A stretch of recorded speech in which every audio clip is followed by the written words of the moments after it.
عزت نہیں کروا سکتے، بچے اس کو فالو نہیں کریں، اس کی پیروی نہیں کریں، اس کی وہ فرما برداری نہیں کریں گے جو ایک استاد کی ایک طالب علم کو کرنی چاہیے۔ تو اساتذہ کے لیے یہ ضروری ہے کہ وہ اپنے سبجیکٹ کی پوری تیاری رکھیں۔ اور آج کا زمانہ کیونکہ بڑا فاسٹ زمانہ ہے، کمپیوٹر ہے، انٹرنیٹ ہے، آن لائن ہے، بہت سے انٹرنیشنل رابطے ہیں، اداروں سے رابطے ہیں، آج زیادہ استاد کو اویئر ہونے کی ضرورت ہے، زیادہ محنت کی ضرورت ہے، زیادہ کوشش کی ضرورت ہے کہ کوئی ایسا طالب علم بھی ہو سکتا ہے جو انٹرنیشنل انفارمیشن رکھتا ہے، وہ جب آپ سے کوئی سوال داغ دے گا تو آپ کو شرمندگی نہ ہو۔ تو جو استاد اپنے سبجیکٹ میں تیار ہے، ماہر ہے، اس نے کوشش کی ہے، محنت کی ہے، ہوم ورک کیا ہے، وہ اپنے طالب علم کو کچھ نہ کچھ ڈلیور کر سکتا ہے۔ دوسری چیز استاد کے لیے لازم ہے، کیونکہ اس کی پرسنالٹی کے اثرات بہت آتے ہیں بچوں پر، طلباء پر، کہ وہ اپنے لباس کی سلیکشن میں بھی محتاط ہو، ایک مہذب طریقے کا لباس استعمال کرے، بغیر کہے جو طلباء ہیں وہ مہذب لباس شروع کر دیں گے۔ آج کل لباس کے معاملے میں ہم بالکل ہی بے بہرا ہو گئے ہیں، اور اس کے بارے میں جو ہمیں کیئر کرنی چاہیے ہم نہیں کر رہے۔ تو اگر ہمارے اساتذہ یہ مہربانی کرتے ہوئے اپنے لباس کی سلیکشن کا بھی خیال کریں، اور یہ خاموش وہ راستہ ہے جس سے طلباء کو ایک علم ٹرانسفر کیا جائے، اس میں گفتگو اور بولنے کی ضرورت نہیں ہے اساتذہ کی، اس لیے سے بھی وہ پھر ہمارے ہاں ایک بڑی بدنصیبی ہے، جو ہم سے عمر میں کم ہو، عہدے میں کم ہو، ہم اس سے گفتگو میں مراتب کا خیال نہیں رکھتے، کہ جو ایک انسان کو ایک اکائی کے ساتھ ایک خاص عزت کے بیہیویئر کے ساتھ ہمیں ملنا چاہیے وہ ہم نہیں کرتے۔ میں بہت سے اداروں میں میرا جانے کا اتفاق ہوتا ہے تو چھوٹے جو عہدیدار ہوتے ہیں یا استادوں کے طالب علم ہوتے ہیں وہ ان سے تو کر کے بات کرتے ہیں۔ ہر اکائی قابل عزت ہے، قابل احترام ہے، جس طریقے سے آپ کسی بڑے سے بات کرتے ہیں اپنے چھوٹے سے بھی اتنی ہی عزت سے بات کریں، تاکہ وہ چھوٹا اپنے آپ کو ایلیویٹڈ محسوس کرے، اس کو پتہ لگے کہ میں کسی ایک معزز شہری ہوں، معزز انسان ہوں، قابل احترام ہوں۔ تو احترام کی فضا ضرور پیدا کرنی ہے، جتنی احترام کی فضا پیدا کریں گے ہماری تعلیم و تربیت بہتر ہو جائے گی، کیونکہ کوئی بھی انسان جب یہ سمجھتا ہے کہ میں محترم ہوں تو پھر اس احترام کو قائم رکھنے کی کوشش کرتا ہے۔ عزت کا ایک اصول دیا گیا کائنات میں کہ اگر تم چاہتے ہو کہ زمانے میں تمہاری عزت ہو تو سب سے پہلے اپنی عزت خود کرو، کوئی ایسی حرکت مت کرو کہ کوئی تمہیں ذلیل کرے، تذلیل کرے، تمہاری بے عزتی کرے۔ رسول اللہ صلی اللہ علیہ وسلم کا اس پر ایک فرمان مبارک موجود ہے کہ کیا ہو گیا لوگوں کو کہ اپنے والدین کو گالیاں بکتے ہیں، برا بھلا کہتے ہیں۔ یا رسول اللہ صلی اللہ علیہ وسلم، کیا ایسے لوگ بھی موجود ہیں؟ کیا ایسا ممکن ہے؟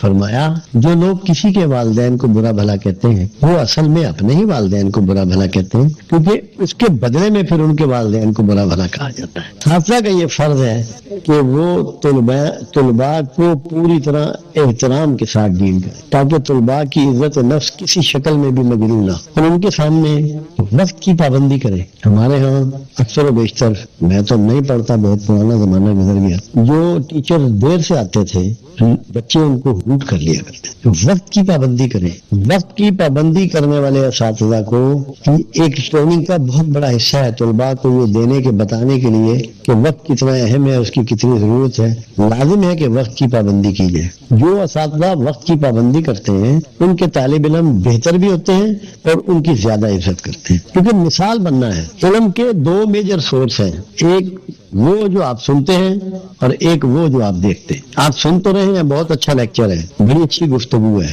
بڑی مدلل گفتگو آپ کے اساتذہ کر رہے ہیں، مگر اس ساری گفتگو کے ساتھ ان کا کردار میچ نہیں کر رہا۔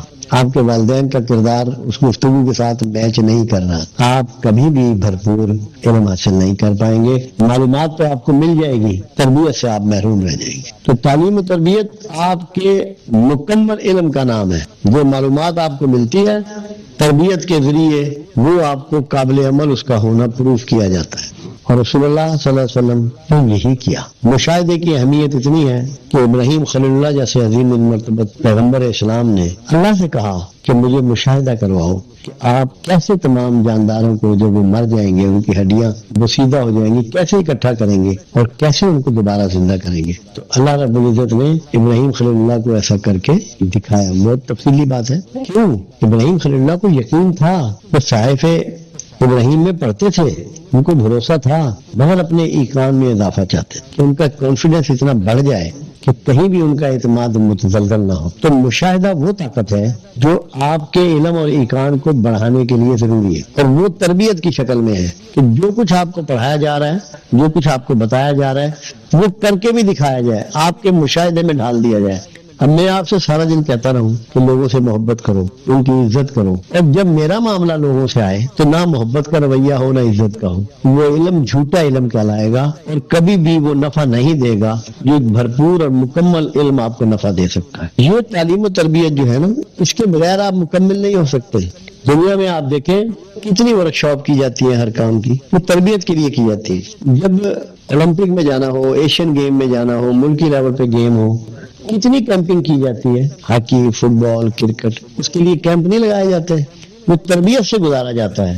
یا ایتھلیٹکس میں جانا ہو، لوگوں نے دنیا کے کسی بڑے سیمینار میں جانا ہو، کوئی بھی ایسا کام جہاں آپ کو جا کے اپنا علم اور اپنا فن پیش کرنا ہو، ڈیمانسٹریٹ کرنا ہو، ایک چھوٹی سی پریڈ کرنی ہو، وہ 23 مارچ پہ ہو یا 14 اگست پہ ہو، اس کے لیے کتنی تیاری کی جاتی ہے. علم کو جب تک عمل کی شکل نہیں دی جائے گی، تربیت کی شکل میں اس کو نہیں ڈالا جائے گا، علم نامکمل رہتا ہے. وہ ایسے ہی ہے کہ پرندہ آپ نے بنا لیا، پر نہیں لگائے، اڑ نہیں سکتا. اڑنے کے لیے تربیت ہونا ضروری ہے.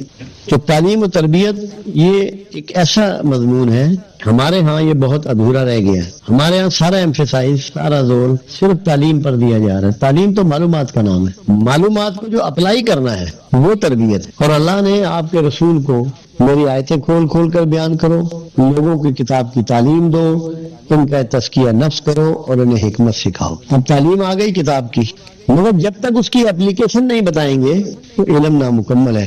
اس لیے پروردگار عالم نے حکمت بھی عطا فرمائی. تو حکمت کیا تھی کہ جو علم اللہ نے دیا، جو احکامات اللہ نے دیے، جو معلومات اللہ نے دی، اس کو معاشرے پر، زمانے پر، خود پر اپلائی کیسے کرنا ہے، لاگو کیسے کرنا ہے. یہ جو لاگو کرنے کا علم ہے نا، یہ تربیت ہے. کہ جب آپ نے جو کچھ سیکھا، جو کچھ جانا، جو کچھ پڑھا، جو کچھ سنا، اس کو زندگی میں اپلائی کیسے کرنا ہے. آپ انجینئرنگ سیکھتے ہیں کالجوں میں، یونیورسٹیوں میں، مگر جب تک کہ آپ جا کے کوئی بلڈنگ یا کوئی عمارت یا کوئی سڑک تعمیر نہ کریں، وہ آپ کا علم جو ہے بے معنی اور بے مصرف ہے. تو وہ تبھی ممکن ہوگا کہ آپ کو ایک خاص قسم کی تربیت سے گزار دیا جائے. ہم ڈاکٹر ہیں، جب ان کی ٹریننگ کی جاتی ہے تو کہیں مینڈکوں کا، کہیں چھپکلیوں کا ان سے آپریشن کروائے جاتے ہیں تاکہ وہ تربیت سے گزر جائے. ورنہ انہیں پتہ ہی نہ ہو کہ چھری کیسے چلانی ہے، چاقو کیسے چلانا ہے، اس کو سینہ کیسے ہے جو ہم نے یہ پیٹ پھاڑ دیا. اس کا علم کی تکمیل بغیر تربیت نامکمل ہے. اس میں طالب علم کا اپنا رول ہے کہ اس کا شوق کتنا ہے، اس کی لگن کتنی ہے، اس میں ڈیووشن کتنی ہے، اس میں ڈیڈیکیشن کتنی ہے. اس کے والدین کا رول ہے کہ وہ عملی طور پہ اپنی زندگی بطور نمونہ کس حد تک اپنے بچوں کو پیش کر رہے ہیں تاکہ ان میں صحیح معنوں میں رسوخ ہو، علم کو سمجھیں، سیکھیں، جاننے کی کوشش کریں، اس کو پھیلانے کی کوشش کریں. پھر تیسرا رول اساتذہ کا کہ وہ اس کو کس طریقے سے بچوں کو اپنی زندگی بطور نمونہ بنائے. ایک چوتھا رول بھی ہمارے معاشرے میں، اور وہ ہمارے علماء کرام کا ہے جن سے ہمارا واسطہ پڑتا ہے. ہم قرآن شریف ان سے پڑھتے ہیں، ناظرہ پڑھتے ہیں، مسجدوں میں جاتے ہیں، ان کی گفتگو سنتے ہیں. ان کا بھی ہماری زندگی میں رول ہے ایک استاد کی حیثیت سے. ان کی بھی یہ ذمہ داری ہے کہ جو کچھ وہ گفتگو کر رہے ہیں دین کے حوالے سے، مذہب کے حوالے سے، اس میں میکسیمم خود داخل ہو کے عمل کر کے آپ کو بتائیں. میں گفتگو کو یہیں ختم کرتا ہوں. ہمارے پاس تو کوئی سامان نہیں تھا. ایک ٹوٹی پھوٹی سائیکل ہوتی تھی، ایک ٹیبل فین ہوتا تھا گھر میں. اب ہم 4 بھائی ہیں، چاروں کے گھروں میں اے سی لگے ہوئے ہیں، گاڑیاں ہیں، سب کے گھروں میں کھڑی ہوئی ہیں، اور بھی سامان آسائشوں کا، آرام کا موجود ہے، مل رہا ہے. میں یہاں لوگوں کو دیکھتا ہوں، بے شمار لوگوں کو جانتا ہوں کہ جن کے پاس سائیکل بھی نہیں ہوتی تھی، ابھی وہ گاڑیوں میں ہوتے ہیں. حالات سب کے بدلے ہیں. جتنے حالات بدلے ہیں، ناشکرا پن بھی اتنا بڑا ہے، جس کی وجہ سے، اس ناشکرے پن کی وجہ سے آپ فرسٹریشن اور ڈپریشن کا شکار ہیں. آپ مختلف قسم کے ناانصافیوں کا شکار ہیں کیونکہ آپ ناشکرے ہیں. اللہ کے جو سب سے بڑا جرم ہے وہ ناشکرا پن ہے. بغاوت میں آتا ہے کہ سب کچھ آپ کو دے رہا ہے، زندگی، صحت، آسودگی، رزق، پھل، دودھ، گھی، سبزیاں، گوشت، انڈے، بہترین لباس، بہترین مکان، آسائشوں کے رہنے کے لیے، گاڑیاں استعمال کرنے کے لیے، بہترین جانور، سب کچھ. مگر جب آپ بات کرتے ہیں، شکوے کی کرتے ہیں، یہ اللہ سے بغاوت ہے جس کی سزا آپ کو نفسیاتی طور پہ مل رہی ہے. قرآن حکیم میں ایک مضمون آتا ہے، اس کو قرآن کہتا ہے عذاب مہین۔ مہین کہتے ہیں اتنی باریک چیز کو جو کسی آلے کی مدد سے آپ کو نظر آئے، بہت ہی باریک، جس کو آپ محدث شیشے سے، میگنیفائنگ گلاس سے دیکھ سکیں۔ مہین، عذاب مہین، نفسیاتی طور پہ، شعوری طور پہ پوری قوم کو عذاب مہین مل رہا ہے، کیونکہ سب ناشکرے ہیں۔ صبح ہوتے ہی یا موسم کا گلہ کریں گے، یا سبزی گوشت کا گلہ کریں گے، یا حکومت کا گلہ کریں گے، یا افسروں کا گلہ کریں، مطلب کوئی نہ کوئی گلہ کرنا ہے۔ اگر اس کی بجائے یہ رویہ اپنائیں، یا اللہ ہم بڑے گنہگار ہیں مگر تیرے احسانات بہت کثیر ہیں، اور کوئی بہتری کا کام انیشیٹ کر لیں دن بھر میں، کوئی ایک پتھر ہی راستے سے ہٹا دیں، آپ کے سارے حالات بدل جائیں گے، آپ کے رویے بدل جائیں گے، اللہ کی رحمت بدل جائے گی آپ پہ۔ ابھی سب بے چینی، اور بے چینی ناشکرے پن کی وجہ سے۔ ہمیں تو کوئی بے چینی نہیں، ہم نے کبھی شکایت نہیں کی، نہ موسم کی، نہ حکمرانوں کی، نہ حالات کی، نہ کسی رشتہ دار کی، نہ پڑوسی۔ صبر سیکھیں۔ آپ رسول اللہ کی زندگی کا مطالعہ کیوں نہیں کرتے؟ میرے آقا ابھی پیٹ میں ہیں تو باپ کو اللہ نے اٹھا لیا۔ بچپن کیسے گزرا؟ پیروں میں کانٹے چبھ جاتے تھے بکریاں چگاتے ہوئے، یتیمی میں بچپن گزرا۔ کوئی ثابت کر سکتا ہے تاریخ میں کہ ایک دن میرے آقا نے شکوہ کیا ہو حالات کا؟ ایک دفعہ بھی کیا ہو پوری لائف میں؟ وہاں سے کیوں نہیں سیکھتے ہو؟ کتنا کفار نے اور مشرکین نے ستایا، رشتہ داروں نے کتنا ستایا، لہو لہان بھی ہوئے، دندان مبارک بھی شہید ہوئے آپ کے، مگر کبھی کوئی شخص کہہ سکتا ہے کہ آقا کے زبان مبارک سے کسی نے کبھی شکوہ سنا ہو؟ سردی کا، گرمی کا، بھوک کا، لوگوں کے رویے کا۔ تو باقی سنتیں اپناتے ہو تو اس سنت کو کیوں نہیں اپناتے ہو؟ اس سنت کو اپنا لو، شکوہ چھوڑ دو، اللہ تم سے راضی ہو جائے گا، اور جب اللہ راضی ہوگا تو بہت سارے انعامات تمہیں اضافی مل جائیں گے۔ یہ کرنا پڑے گا، یہ لوگوں کو سمجھانا پڑے گا۔ لوگوں نے سکھائی یہ دیا ہے کہ شکوہ شکوہ شکوہ، یہ زبان جو دو ہونٹ ہیں ان سے جو آواز نکلتی ہے، یہ شکر کے لیے ہے، شکوے کے لیے نہیں ہے۔ شکر سکھائیں کم از کم آپ لوگ جو ہمارے اس ڈیرے سے وابستہ ہیں اور اللہ اور اس کے حبیب سے اپنی وابستگی مضبوط کرنا چاہتے ہیں، وہ کم از کم یہ زندگی میں تہیہ کر لیں، معاملہ جو بھی ہو جائے ان کی زبان پہ شکوہ نہ آئے۔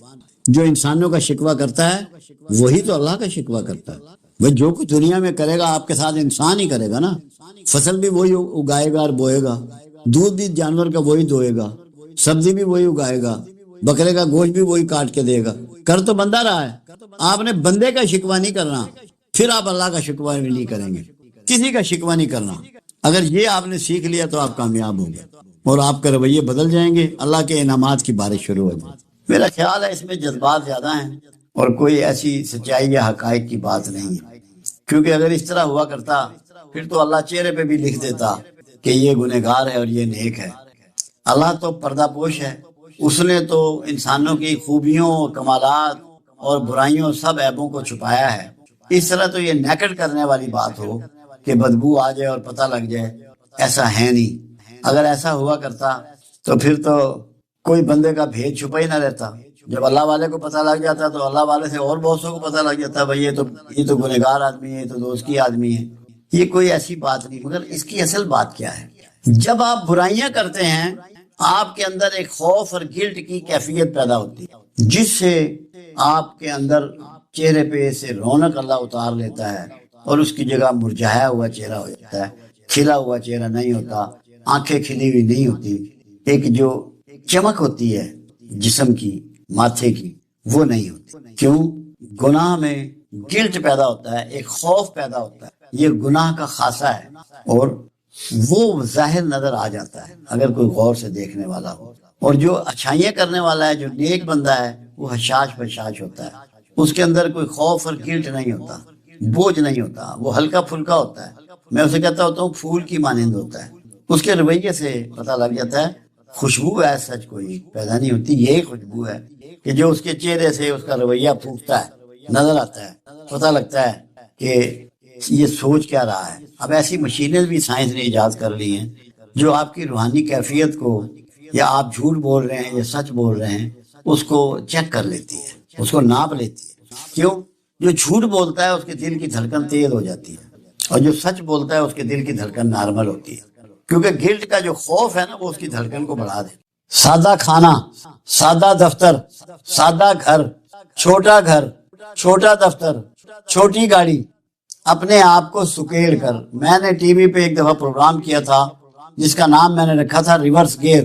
اس میں نے یہی کہا تھا کہ پیچھے آ جاؤ ورنہ ذلت تمہارا پیچھا کر رہی ہے، تمہیں نہیں چھوڑے گی.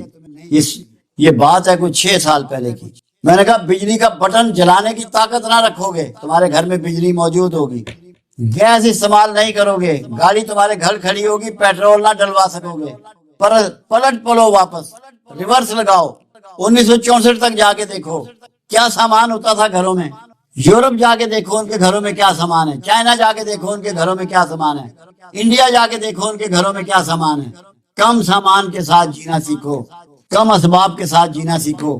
جب تک سادگی اختیار نہیں کرو گے دنیا کی کوئی طاقت تمہارے حالات نہیں بدل سکتی. 10 IMF آ جائیں تب بھی نہیں بدل سکتے، یہ ممکن ہی نہیں ہے. سب سے پہلی بات سمجھیں، اللہ کہتا ہے جسے چاہوں امیر کروں، جسے چاہوں غریب کروں، جسے چاہوں کشائش والا دوں، جسے چاہوں ناپ تول کے دوں، جسے چاہوں نہ دوں. یہ سب سے بڑا ایشو اللہ کے ساتھ ہے. اللہ کو راضی کرنے کی کوشش کرو. جب تک اللہ کو راضی نہیں کرو گے تمہارے حالات. دوسرا، اللہ کسی بھکاری کو پسند نہیں کرتا. بھکاریوں کے بارے میں حدیث مبارکہ ہے، میرے آقا کا فرمان ہے کہ قیامت والا دن بھکاری ایسے ہوں گے جیسے ان کے چہروں پہ غار ہوں، دونوں طرف یہ گالوں کی بجائے غار ہوں گے، ان کو ایسے اٹھایا جائے گا. پھر اللہ کہتا ہے میں نے اور تم مفلوق الحال تھے، میں نے اور میرے رسول نے تمہیں غنی کر دیا. اللہ رسول کو راضی کرنے کی کوشش کرو. راضی کیسے کرو گے وہ بھی اللہ بتا رہا ہے. اللہ فرماتا ہے جو میرے شکر گزار بندے ہیں میں ان کے انعامات میں اضافہ کرتا ہوں. ہمارے ہاں سب ناشکرے ہیں. صبح جب ہوتی ہے حکمرانوں کو، اہلکاروں کو، محلے والوں کو، سبزی والے کو، فروٹ والے کو، دودھ والے کو، گوشت والے کو، سب کو برا بھلا. ہر چیز نمبر 2 ہے، ہر چیز غلط ہے. اور جو کہہ رہا ہوتا ہے وہ سارے کام نمبر 2 کے کر رہا ہوتا ہے. ہر ایک کا شکوہ صبح. یہ زبان اللہ نے ہمیں دی تھی اور یہ ہونٹ دیے تھے اپنا شکر ادا کرنے کے لیے. ہم دن کی ابتدا ناشکرے پن سے کرتے ہیں. دنیا کی کون طاقت ہمیں محفوظ کر لے گی؟ کوئی بچا لے گا ہمیں؟ کیا یہ ممکن ہے؟ تو ہمیں شکوے چھوڑ کے اللہ کا شکر گزار ہونا ہے اور فضول خرچی سے بچنا ہے. یہ دیکھنا ہے اپنے اپنے گھروں میں کہ کون سی چیز ایسی ہے جو ہم نہ کریں تو ہمارے اخراجات کم ہو سکتے ہیں. بھلے ان کے پاس جتنا مرضی پیسہ ہو مگر اخراجات کرنا اچھی عادت نہیں ہے. ایک ایک آئٹم کو گننا ہے، دیکھنا ہے کہ آج سے 50 سال پہلے ہمارے گھروں میں کیا چیزیں استعمال ہو رہی تھی، کتنی استعمال ہو رہی تھی، آج کتنی استعمال ہو رہی ہیں اور کیا رویے ہیں ہمارے. باہر کھانے پہ ہم کتنا لگاتے ہیں، گھر میں پکانے پہ کتنا لگاتے ہیں. ہر چیز کو دیکھنا ہے، بھالنا ہے، اس کی بجٹنگ کرنی ہے، قومی سوچ کے ساتھ کرنی ہے. غربت قومی مسئلہ ہے، یہ تب تک دور نہیں ہوگی. پھر رسول اللہ صلی اللہ علیہ وسلم کا اس میں فرمان ہے. ایک تو اللہ کی طرف سے ہو گیا کہ فضول خرچی نہ کرو، اسراف نہ کرو اور میرا شکر گزار بندے بنو. رزق کی تقسیم میرے ذمے ہے. رسول اللہ صلی اللہ علیہ وسلم کا ایک فرمان مبارک ہے جس نے میانہ روی اختیار کی وہ کبھی مفلس نہیں ہوگا. کملی والے کا فرمان ہے میانہ روی کو پکڑ لو، میانہ رہو، کبھی مفلس نہیں ہوگا. تو ہم مفلس ہیں. اور دوسری بات، اللہ کے علاوہ کوئی غریبی کسی کی دور کر سکتا ہے؟ انٹرنیشنل سسٹم نے کتنے ملکوں کی غریبی دور کی ہے، کتنے لوگوں کی غریبی دور کی ہے؟ کوئی ریکارڈ ہے، کوئی مثال ہے کسی کے پاس؟ آپ نے اپنی غریبی خود دور کرنی ہے. ایک طریقہ یہ اللہ کی شکر گزاری کے ساتھ، اللہ سے پناہ مانگنے کے ساتھ، اللہ سے دعاؤں کے ساتھ، اللہ کی فرما برداری کے ساتھ. رسول اللہ صلی اللہ علیہ وسلم کی زندگی جو گزاری انفرادی اور اجتماعی، اس کی روشنی میں، اس کی ہدایت میں، اس کی ٹیچنگ میں، اس کے ساتھ پھر بھیک سے نفرت کرتے ہوئے. وہ لباس ہمیں نہیں چاہیے جو بھیک سے ملے، وہ بڑا گھر نہیں چاہیے جو بھیک سے ملے. بھیک سے نفرت کرنی. انسانی عزت نفس کے لیے جو سب سے ظالم چیز ہے اور بری چیز ہے وہ بھیک ہے. ہم ایک کس طرح نکل سکتے ہیں؟ پہلے نمبر پہ اسراف سے بچ کر. دوسرے نمبر پر اب آپ دیکھیں، میں آپ کو ایک مثال دیتا ہوں تاکہ آپ کو بات سمجھ میں آئے. ماؤ زے تن، چائنا کا لیڈر، انقلاب کا لیڈر، ان سے کسی صحافی نے سوال کیا کہ آپ کا کوئی پرابلم ہے، کوئی مسئلہ ہے؟ کہا جی ایک بہت بڑا مسئلہ ہے. کہا کیا مسئلہ ہے؟ کہ ہمارے پاس کام زیادہ ہے، افراد کم ہیں. جو دنیا کی سب سے بڑی پاپولیشن ہے، کام زیادہ ہے، افراد کم ہیں. تو مقصد کیا ہوا؟ ہر فرد کو کام پہ لگا دو. اگر ہر فرد کام پہ لگ جائے اور کوئی مشکل نہیں ہے معاشرے کے لیے اور اسٹیٹ کے لیے۔ دوسری چیز آپ کے پاس وافر ہے، آبادی آپ کی 62% نوجوانوں کی ہے، ریٹائر لوگوں کی نہیں ہے۔ یہ جاپان نہیں ہے کہ جہاں ریٹائر لوگوں کی زندگی ہے، پاکستان ہے، یہاں 62% نوجوان ہیں، اور زمین آپ کی بے شمار ہے۔ سارے نوجوانوں کو زمین کو آباد کرنے پہ لگا دو، اشتمال اراضی کے پروگرام بنا دو، مجبور کر دو ذمہ دار کو جس کی زمین ہے کہ اگر تیری زمین بے آباد ہوگی تو گورنمنٹ اس کو لے لے گی، ہائر کر لے گی۔ نوجوانوں کو یہ بتا دو کہ پاکستان کا کوئی سڑک ایسی نہ ہو جس کی سائڈیں کچی ہوں، وہ آباد کرنی ہے، کھیت آباد کرنے ہیں، پہاڑوں کو مسمار کر کے ان کو ہموار کر کے آباد کرنا ہے، ایگریکلچر ملک بن کے دکھا دو، ہر نوجوان کو استعمال کرو۔ میں چائنا کی ڈاکومنٹری دیکھتا ہوں، اشش کرتا ہوں، عورتیں، مرد، بچے، بوڑھے، جوان اپنے اپنے حصے کا سب کام کر رہے ہیں۔ یہ قسم کھا لو کہ ہم نے کسی کے مال پہ زندہ نہیں رہنا، ہم نے اپنے حصے کا کام کرنا ہے، اپنے آپ کو 24 گھنٹے جتا ہوا رکھنا ہے تاکہ قوم کی حالات سمر جائیں۔ قرضوں سے 78 سال میری عمر ہو گئی ہے، ابھی تک ہم قرضے ہی دیکھ رہے ہیں، قرضوں سے قوم نکلی نہیں۔ جب تک کام نہیں کرو گے، خود غیرت نہیں کرو گے، تمہیں کوئی نہیں نکال سکتا۔ ایک فارمولہ ماؤ نے دیا کہ جتنی آبادی ہے، جتنے لوگ ہیں، ان سب کو سکل ان سکل دونوں طرح کے کام موجود ہیں معاشرے میں، مملکت میں موجود ہیں۔ ہر بندے کو کام پہ لگا دو، ویلے بندے کو برداشت نہ کرے قوم کسی شکل میں، ویلا کھیت برداشت نہ کرے، ہر حال میں کھیت آباد ہو۔ اور ایک فارمولہ کبیر داس نے دیا امیر ہونے کا، غربت سے نکلنے کا۔ ایک تو ماؤ نے دیا، پہلے اللہ نے دیا، اس کے رسول نے دیا، پھر میں نے ماؤ کو کوٹ کیا۔ اب کبیر داس، جیسے چائنا میں کنفیوشس ہوا ہے، ایسے انڈیا میں کبیر داس ہوا ہے۔ ہمیں نہیں معلوم کہ وہ پیغمبروں میں سے تھا یا پیغمبروں میں سے نہیں تھا، مگر جو اس کی سیئنگ ہے وہ کمال کی ہے۔ کبیر داس کہتا ہے جو امیر ہوا بچا کر ہوا، کما کر نہیں ہوا۔ جو امیر ہوا بچا کر ہوا، کما کر نہیں ہوا۔ مثال دی اس نے، ایک شخص ہے 1000 روپیہ روز کماتا ہے اور شام کو 1000 ہی خرچ کر دیتا ہے۔ اس کے مقابلے میں دوسرا شخص ہے، وہ 500 روپے روز کماتا ہے، اس میں سے 20 روپے بچاتا ہے۔